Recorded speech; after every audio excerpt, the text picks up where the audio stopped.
Greetings, greetings, greetings. Let me know if you can see me. Let me know if you can hear me. It's always a pleasure just to meet and connect with you all. We are live on Facebook and YouTube. Welcome to today's conversation and our midday motivation. I can't believe it's Thursday already. I cannot believe it is Thursday already, but it is, and we're happy to be here. I could see that there are a few people. I'm not sure if everyone is in the chat, but I guess if you can hear me, let me know. If you could see me, great, let me know. But for those of you joining us, I can't see you just yet, but welcome into the space.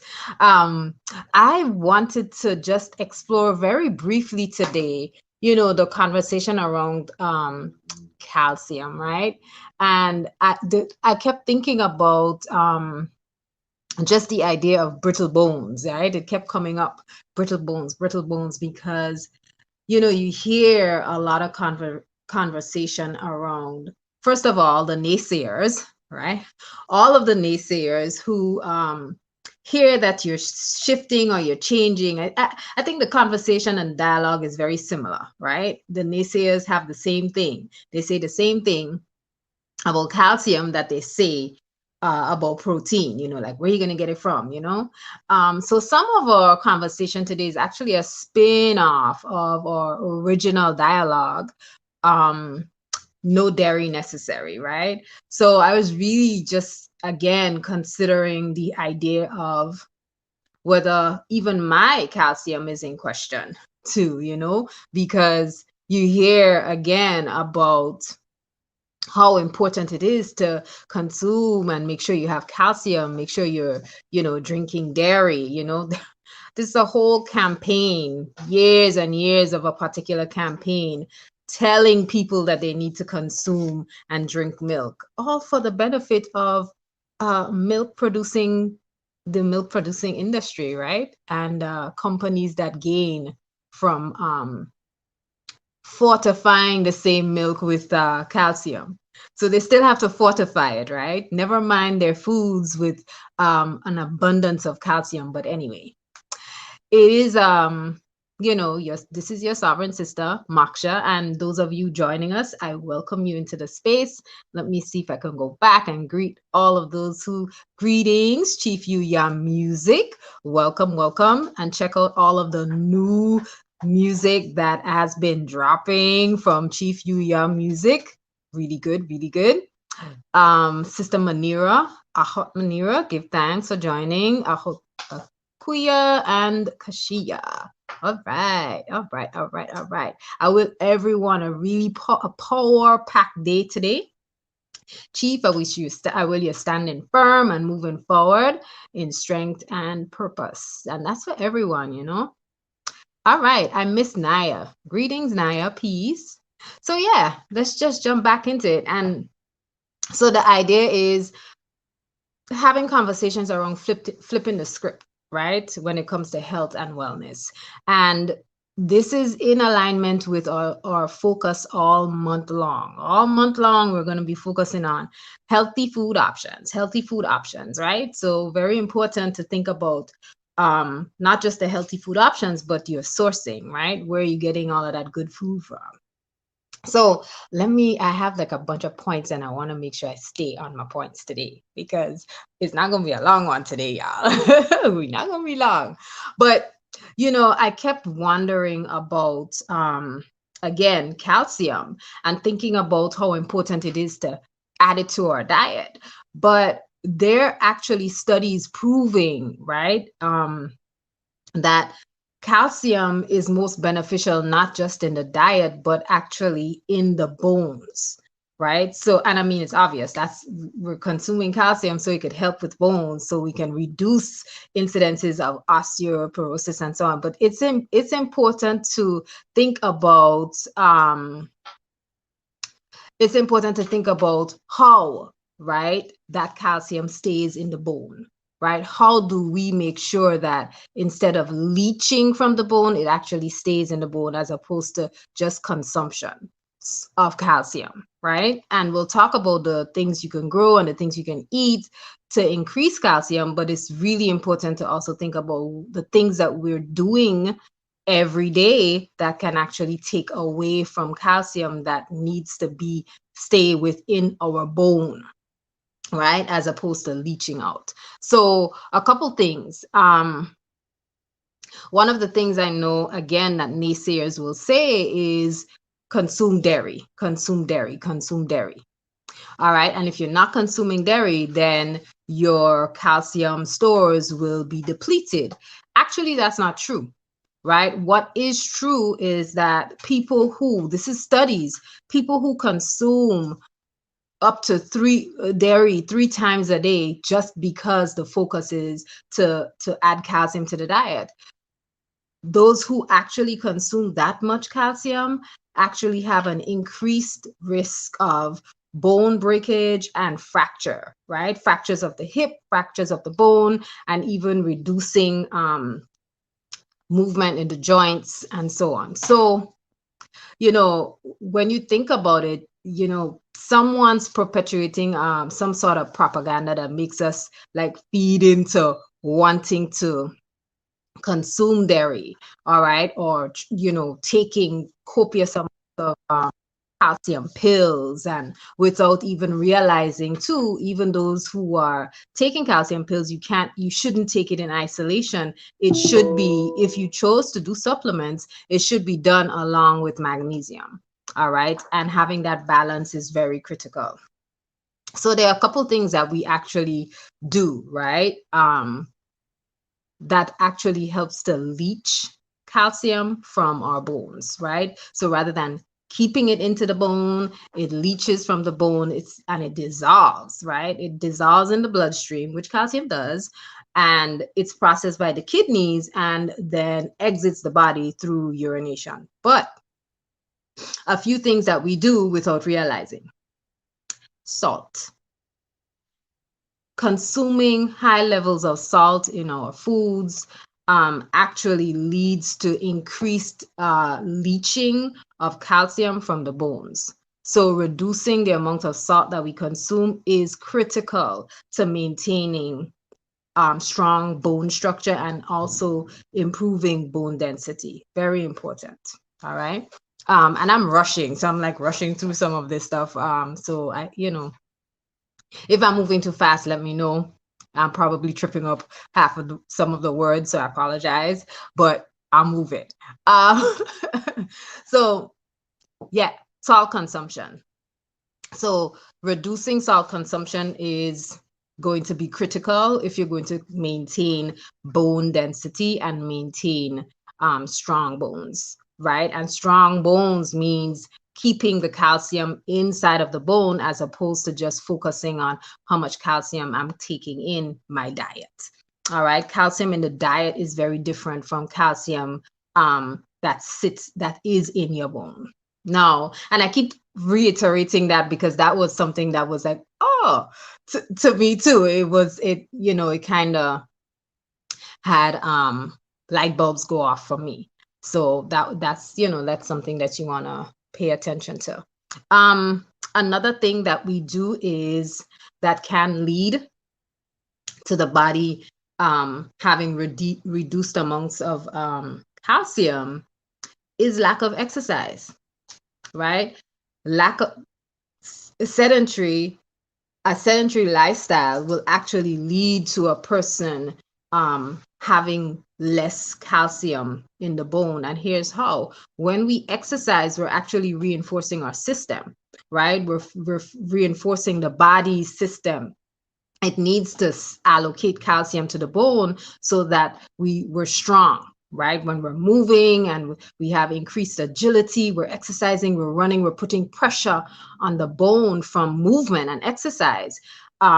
It requires that the body reinforces the bone structure, right? So it sends calcium to the bones. So lack of exercise actually displaces some of that, right? It does not feed into that cycle of constantly strengthening the bone because it has to do work, it has to exercise. So making sure that you include movement every day is critical. Can't get over it. All right, can't get over it, because again, our habits actually help to support the body, and the system that we have. So keeping your exercise coming, or consistent, is what's going to help.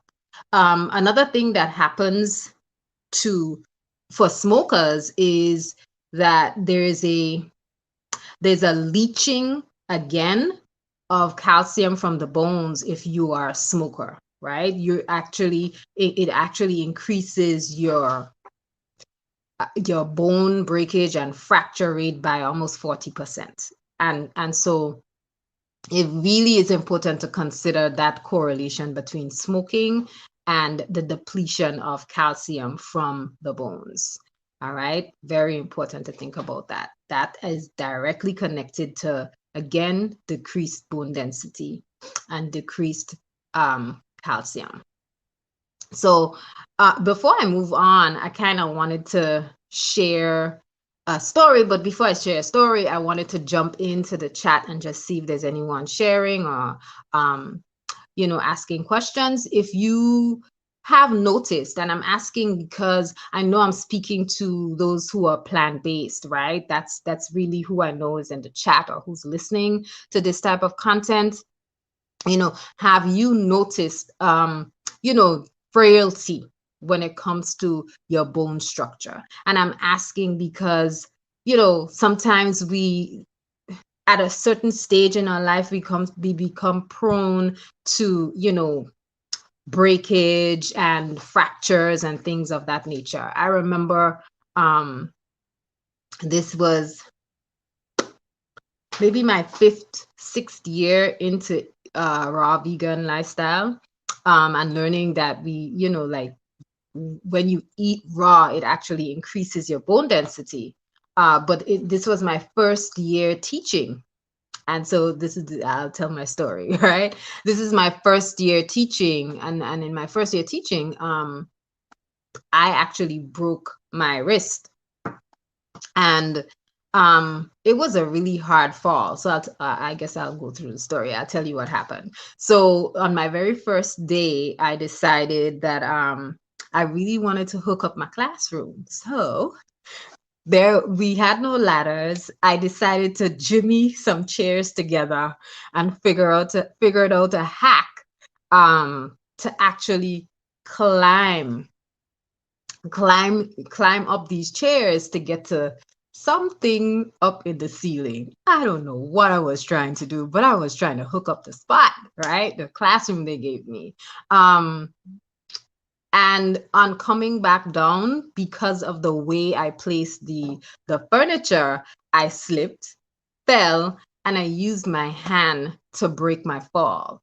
And yeah, I used my hand to break my fall. So that's exactly what happened. It broke, Well, so there was a fracture. And I had to wear a cast for the first couple of months of the first year of my teaching experience. So it was very interesting. I guess it helped because I had a bad class, y'all. But they were empathetic and they were emotionally supportive. So I think maybe the cast worked to kind of get some emotional connection and emotional support from them. Oh my goodness.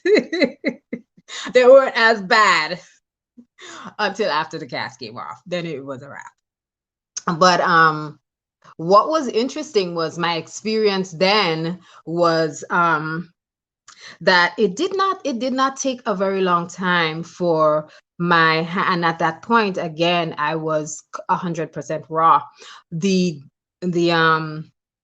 doctor actually said, and the therapist actually noticed that movement and my range of motion actually came back very quickly. And so they actually took off the cast much faster than they normally would. But when they did, he said, after looking at x-ray, he said, we don't even see, I can't remember how long. I can't, at this point, this was even years ago, over a decade ago, eh? But oh gosh, eh. Oh my goodness. I went back into, like old mood. But yeah, I keep looking down on my hand, but yeah, I remember him looking at the x-ray, doctor looking at the x-ray and saying, I can't even see where the break or the fracture was.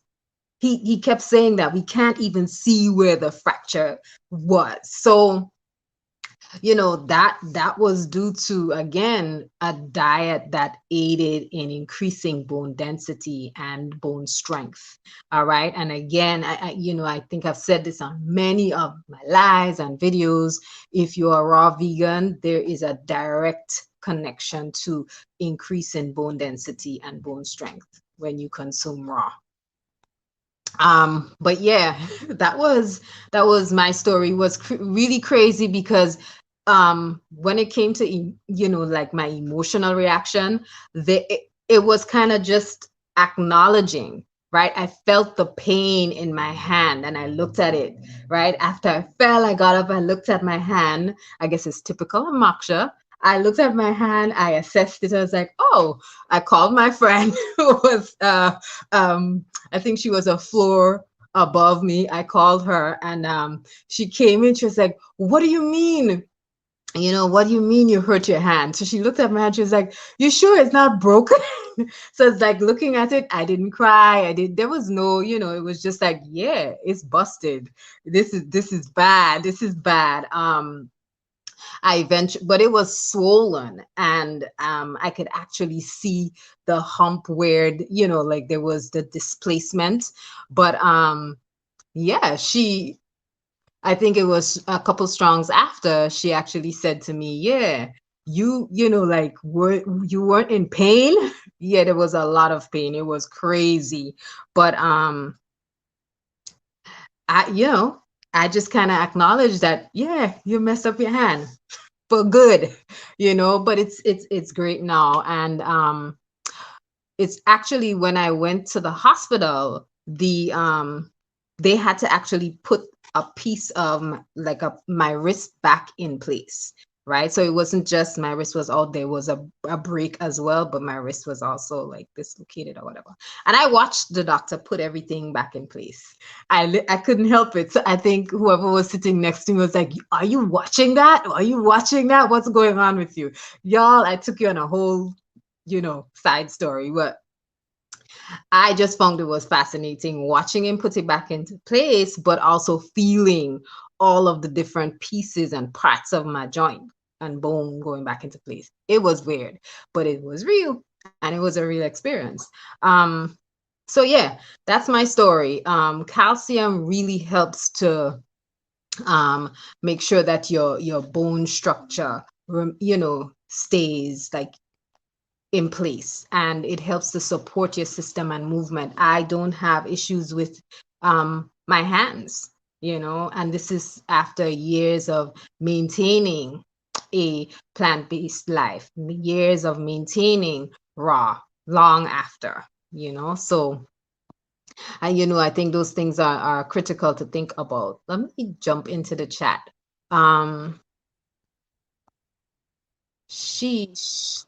I can picture the disaster. Yeah, it was a disaster, right? What a way to start off your teaching career. What a way to start off anything. It was crazy. Um, trying to be MacGyver. I wouldn't say I was trying to. It was a good Jimmy. I'm sorry. I'm gonna say that.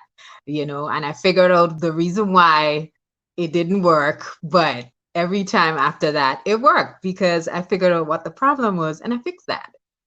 So yeah, I was climbing up without a ladder. Sister Kia says you went old school, eh? So yeah, those are some of the things that we need to pay attention to. Again, making sure that we maintain exercise, making sure that we reduce the amount of salt that we're consuming, and making sure that we stop smoking. Just remove smoking from your everyday activities. All right, because it takes away from and does not lend itself to maintaining good bone health. So you're going to hear a lot of people talk about what you consume in order to have access to calcium. The best forms of calcium are actually plant-based and not animal-based, because plant-based forms will never come with the high levels of fat and cholesterol and some of the other hormonal issues that, you know, people tend to have when they consume animal um, animal sources, sorry, of calcium. So pay attention to that. Pay attention to that. So before I close, well, there are actually two things. Where do you get calcium, right? What are the best forms of extracting calcium from plants and placing them into your bones? Here are some foods to know and grow, right? And I say know and grow because I know some of us actually have access to a space or places where we can grow. So, and some of these rep will be, it's almost like I'm repeating myself, right? It's repetitious in a sense because it's plants. Some of them I mentioned on Tuesday when we talked about the protein problem. So mustard greens is one, and I know I spoke of mustard greens. Mustard greens has 165 milligrams, right, per cup. And when I speak about the greens, I'm talking about the greens in their boiled form, not necessarily raw. And even though I'm a supporter and an advocate for raw foods, I also understand that a lot of the hardy greens that we consume, we do need to steam some of them. We do need to boil some of them. It's very important because sometimes we can't always access the enzymes, all right? But there are some foods that you should not heat and pasteurize, and I'll talk about that in a second. All right, so it's mustard greens, Swiss chard. Those are some of the greens. Collards are on one of the highest, right? Collards are one of the greens that has the highest amount of milligrams per cup of calcium. All right. You think kale is the boss, but it's not. Kale is actually has the least amount of calcium from the last three that I called. So in order, it would be collards, mustard greens, Swiss chard, kale. All right, so that would be the order. There are other greens that you can consume as well too. Spinach is obviously one of them. Many people know you can, but you have to lightly cook it. It won't be a boil for spinach, lightly. Navy beans and other forms of beans are also helpful. Again, I always say soak them, make sure they're cooked slowly. And there are things like chickpeas and figs, right? I spoke about figs and their iron content, but figs are also good and high in calcium. And oranges, oranges are an excellent source of calcium. So one of the things to pay attention to is the advertisement or the advertising of some of the dairy foods that we hear are best for us in order to, get calcium. And we also hear about things like orange juice. All right. Those are a typical part of the SAD diet, the standard American diet, right? The idea of orange juice. Orange juice is not a bad thing, right? Orange juice is actually great for you. The problem is when you begin to consume pasteurized orange juice, right? Pasteurized orange juices typically say pasteurized on the back. It won't say it in the ingredients. In the ingredient section, it just says pure oranges. But the thing is, pasteurized orange juice can be highly acidic, but also that overheating actually denatures the vitamin C. So if you're thinking you're drinking orange juice and you're getting vitamin C, if it's in a bottle, it is pasteurized, it is no longer a valuable source of vitamin C. And even if the calcium amounts are above what 300 milligrams, I want you to consider that that calcium is actually added calcium, and most added calcium, because it's fortified, right? So when something is fortified, it is added. And most times, if it's added, it's the synthetic version that's added. So pay attention to that. One navel orange has about 60 milligrams. So eat a few. Eat a few of the natural, that natural source of calcium and vitamin C. That's going to be able to support your system in anything that you do. I'm not a, how should I say, I don't consume tofu, but some people do. So if you want to engage in tofu, you can. That's an option that you have, but it's not something that I would say you should consume a lot of. I actually think edamame is a better option, and edamame is the green bean versus the soya bean, which is the more mature bean. And most times it's white. That's how they process the tofu. They process the tofu from that white bean. The green bean, however, can be steamed and consumed, and you'll be able to access proteins and calcium there. Sesame seeds, again, I think I said figs, almond milk, almonds, those are some options that you have. And the last thing that I wanted to jump on was, you know, I think I think sometimes it's important for us to think about who creates these, like crazy um fads, right? These bandwagons that we all jump on. Oh my gosh, I need calcium supplements. Oh my gosh, I need vitamin D supplements. Oh my goodness, I don't have enough of this. I don't have enough of that. Someone's creating that, right? Someone's creating that. I was actually digging into a little bit about, and I'll actually do a podcast on that, right? This man who created the craze around vitamin D, and I'm gonna just sidestep calcium for a little bit, but the two go hand in hand, right? The two go hand in hand. Vitamin D actually helps our bodies to assimilate calcium properly, right? So the two go hand in hand. Very important to think about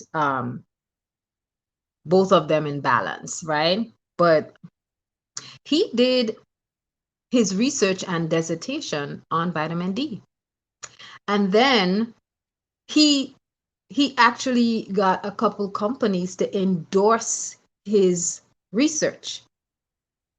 And upon doing that, they utilized it to their advantage to then sell us vitamin D. First, they sold us on the fear that we could not access vitamin D, and so many of us lack it or lack access to it. Never mind, all you need to do is open up your door and walk outside.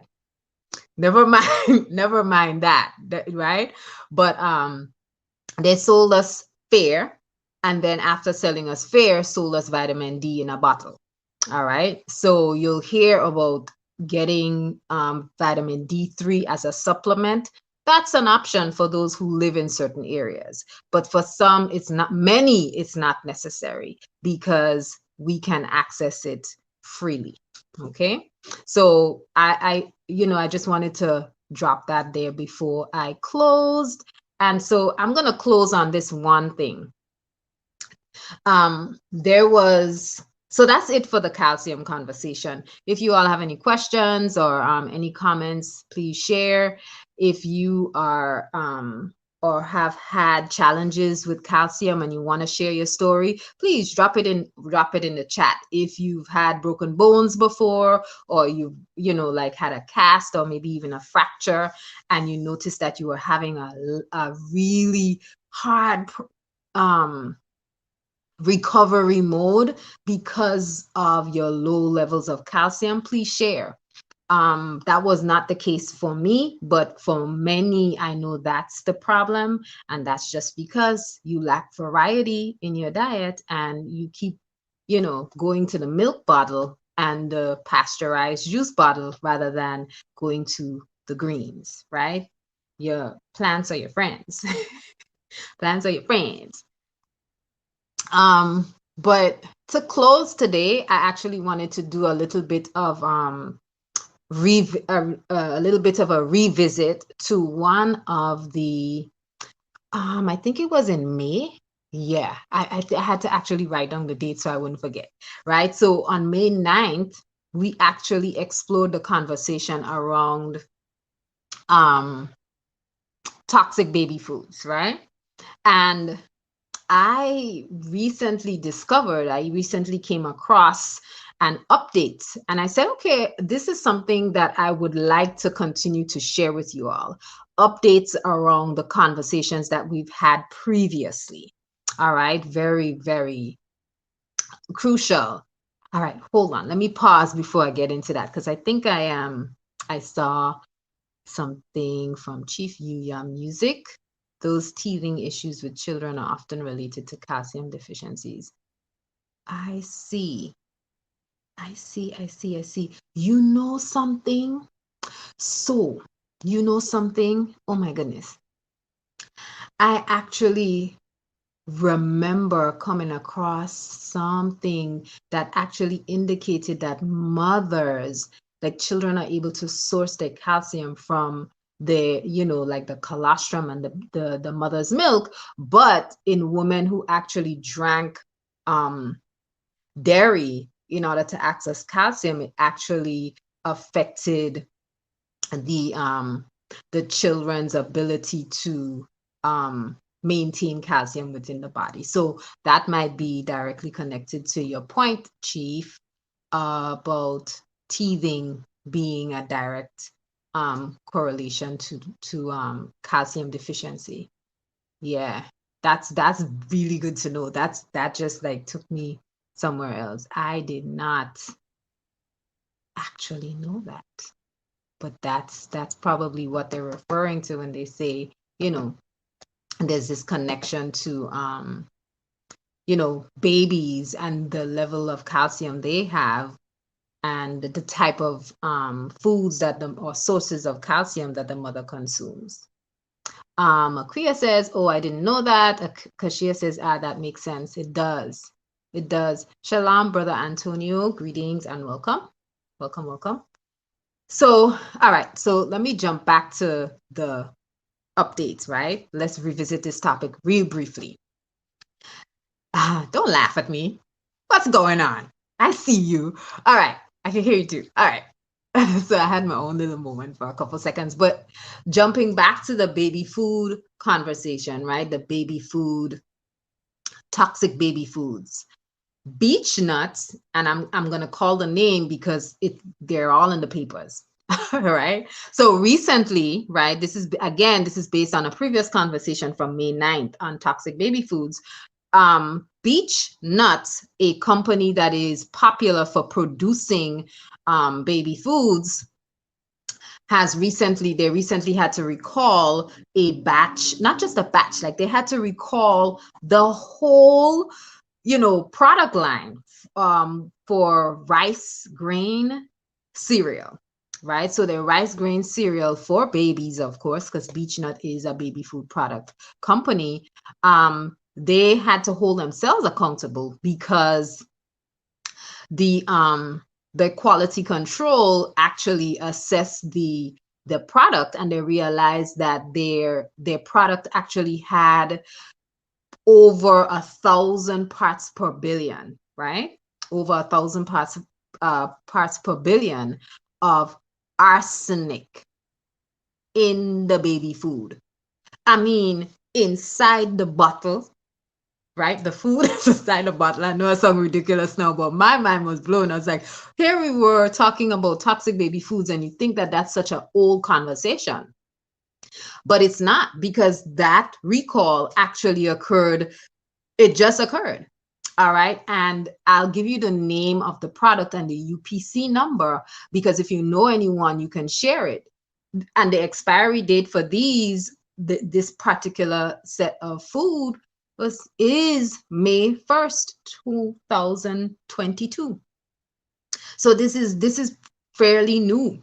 All right. And the UPC code is 52200034705. There was a recall on those, again, due to extremely high levels of arsenic. Now, the problem is not just it's not just the baby food. The problem, and again, this is an issue because, again, arsenic has an effect, a crippling effect on the nervous system.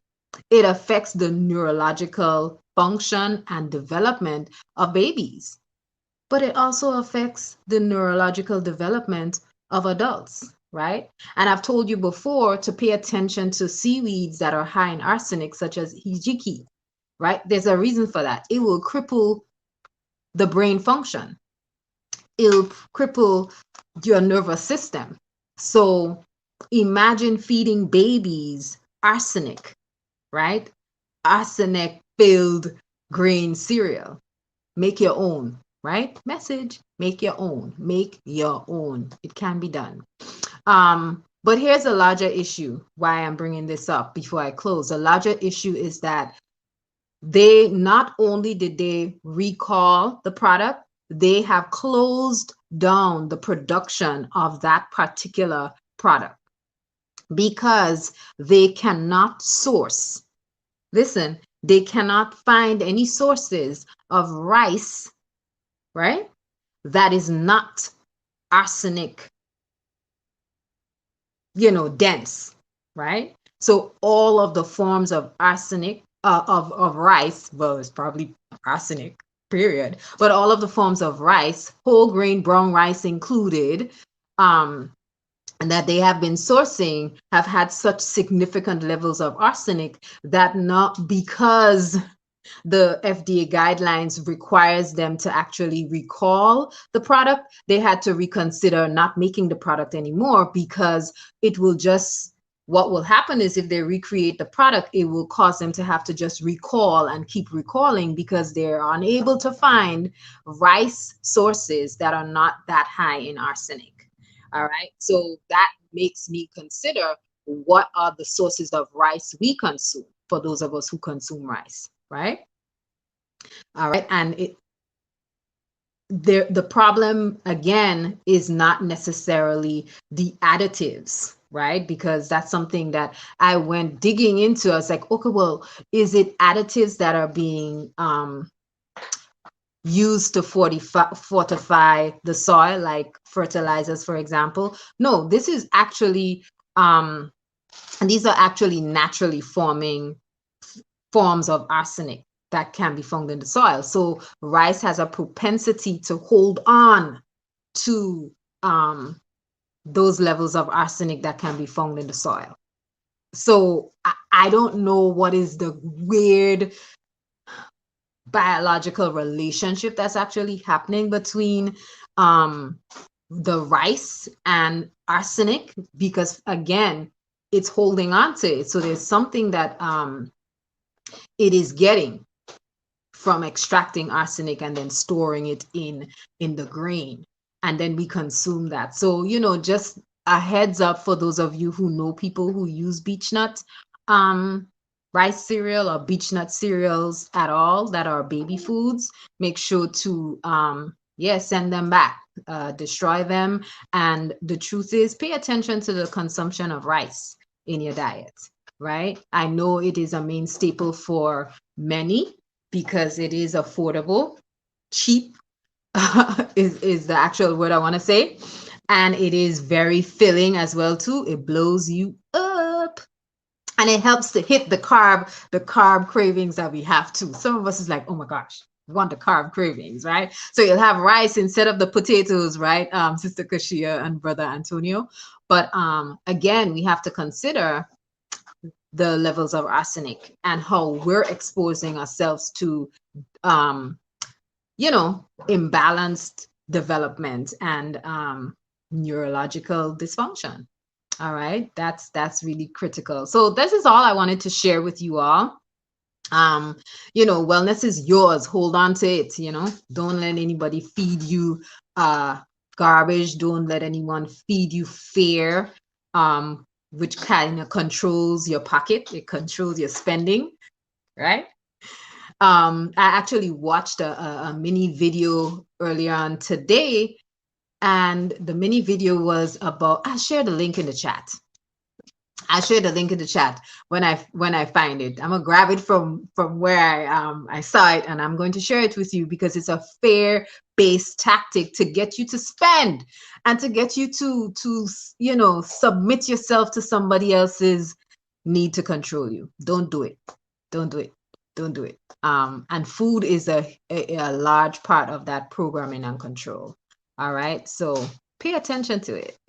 Brother Antonio says, Law was just thinking about rice. It was up there with potatoes. Yes, it is up there with potatoes. And you know what it makes me think about? It makes me wonder if it's the levels of arsenic that actually leads to lethargy and that brain fog, right? Like, what is causing that?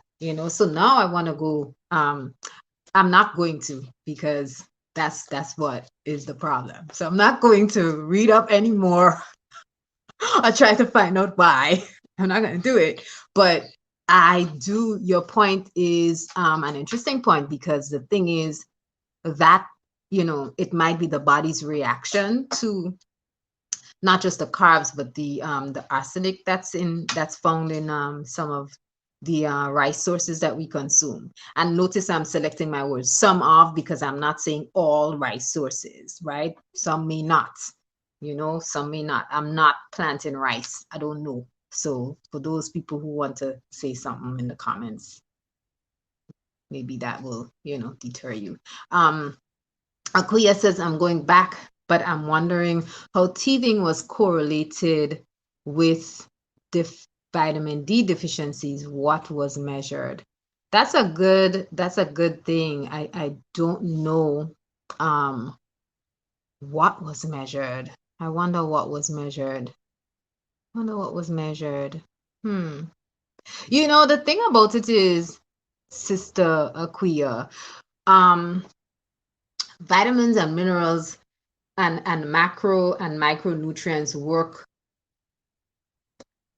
efficiently, together, especially naturally forming, right? So, and again, your levels of vitamin D helps the body assimilate calcium. So if the two work hand in hand and one is affected, the other is going to be affected. So, and I'm not a researcher, and I'm not, any of that, but more than likely, what would have happened was, or what could happen, is that they would test the measures or the levels of D. And because, again, vitamin D affects assimilation of calcium, if you check one, you'll be able to figure out what's happening with the other, right? So because, again, they work seamlessly together. That's why you'll find when you're low on even calcium, you'll hear, yes, take calcium and magnesium. Make sure you're taking calcium and you're getting sufficient D together. They work hand in hand. It can't just be, oh, I'm taking my D3s and that's it. No, they work together. But that's an excellent thing to think about, how one is correlated to the other and why. And I know that's your the like your the medical mindset, like the back history, the background. When you ask what was measured, it does make you think, what are they looking at to make those correlations? And Brother Antonio says, give thanks for putting us up on game with the arsenic. That's scary stuff, especially since most of the food here is imported. Why? Why is it imported? That's a whole different conversation. That's another conversation that I want to have, but I might, This is all you're going to hear because there's so much that wants to come out. Why? Right? Why is it imported? Let's find out about that, because we could talk about that and then we could skip over to Jamaica and talk about their dairy industry and how, anyway, let's not even go there. Um, let's not even go there. How they took their dairy industry, and I'm not a supporter of dairy, but I'm a supporter of country developing countries becoming independent, truly economically dependent and independent. And when you take a country, you take their livelihood, and you take the livelihood of farmers, and you reduce the value of the dairy industry there, and then you flood the market with powdered milk. That's how food becomes imported. That's how it becomes imported. You literally take away their ability to actually rely on the products they grow or they produce, and you make them dependent on someone else's product, someone else's byproduct. So that's another conversation about Caribbean islands and developing countries and the imported food. That's something else. Sickening conversation. Sister Akuya says my statistics class has me asking questions. No, that's a good thing, especially when it comes to the measurements, right? So you research that and come back in the comment section and tell me tell me what were the measure what was it that they were measuring. All right, I'm going to close for today. I really appreciate those of you who came in and had conversation and dialogue. Thank you for building Sister Deidre Sully, MPH. That's Deidre Sully. Sully is French, okay? It is a Haitian surname. It's not Sully, it's Sully. All right. All right. If Big Agra can create edible things that we know will eventually cause harm, they call it food, then I can be assured that my cousin Big Pharma will make money off of your illness. Of course. Of course. Of course. Somebody gave a thumbs up, y'all. Thumbs up, Sister Deidre. Suli, MPH. All right. Put some spec on it. That's funny. Sister Pia says she's looking for it right now. All right, before we close, because I could jump on the big pharma conversation too, but before we close, I wanted to just thank all of those who came into the space. I wanted to say, if you don't know any of the amazing artists and people in here, go to their Instagram pages, follow them, and like dig into the work they are doing. Chief Yuya music, Chief Yuya is all over YouTube, and you can learn a whole lot from his life-changing concepts and ideas. And he has amazing books. Check out Chief Yuya and Chief Yuya music. Sister Manira Baptiste was interviewed. She works in, oh my gosh, I can't remember the name of the job title, but she was featured. I can't remember. Put it in the chat for me, please, sister. Because I can't remember. I'm like going crazy here. But check out her amazing interview with Deidre Sully on the True Health Live and Deidre Information with Deidre, because she featured her as well. Sorry, I butchered that. Sister Manira, forgive me. Sister Akuya was also interviewed too as well. Awesome. Check out Sister Kashia, Honest Doula, right? Podcast and doula services. Check her out, check her out, check her out. Don't sleep. Don't sleep. Don't sleep. Sister Naya, follow her. Sister Deidre, Information with Deidre, and True Health Live, going live this evening. All right, check her out on her Thursday evening career spotlights. Those are always really good dialogue, really deep dialogue. And Who else? Brother Antonio, amazing artist. Check out his work. Go to his Instagram page, follow, like, share with everyone. And yeah, peace. Enjoy the rest of your day. Thank you all for showing up and showing out. Like, share, subscribe, share our information with those who you know will learn from it. And thank you. I will let you got value from our conversation and our dialogue today. Peace, power, and wellness is yours. Hold on to it. Hold on tight to it. Eruption times of the teeth. Oh, eruption times. You put it in the chat. Put it in the chat, please, in the comment section, rather, Sister Akuya, and then we can expand on it in there, right? Because it gives us an opportunity to talk more. Peace.